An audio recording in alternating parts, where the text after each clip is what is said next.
আচ্ছা মায়েরা বলুন তো, শ্রীগুরু নিতাই গৌর প্রেমানন্দে হরি বল।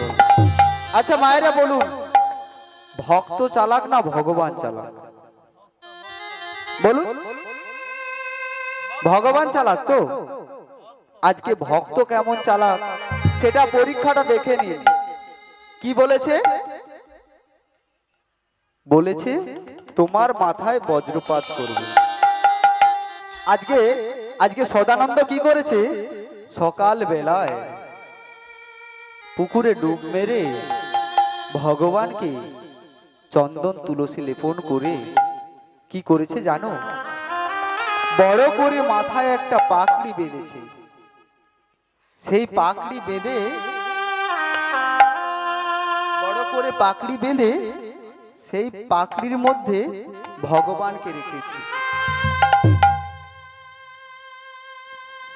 ভগবানকে রেখে দিয়ে বেরিয়ে পড়েছে, রাস্তাতে বেরিয়ে পড়েছে। এমন সময় ভগবানকে বলছে, ওহে ভগবান, তোমার কত ক্ষমতা, তুমি আমার মাথায় বজ্র ফেলো। কারণ ওই সদানন্দর মাথায় যদি বজ্র ফেলতে হয়, তবে প্রথমে কার মাথায় পড়বে? প্রথমে রেখেছে ওই সদানন্দর মাথার উপরে রয়েছে ভগবান, আর ভগবানের উপরে রয়েছে এই দেবী তুলসী। চন্দন তুলসী লেপন করে ওই যে ভগবানের উপরে রেখেছে না, প্রথমে তুলসী মরবে, তারপরে ভগবান, তারপরে সদানন্দ বাবা।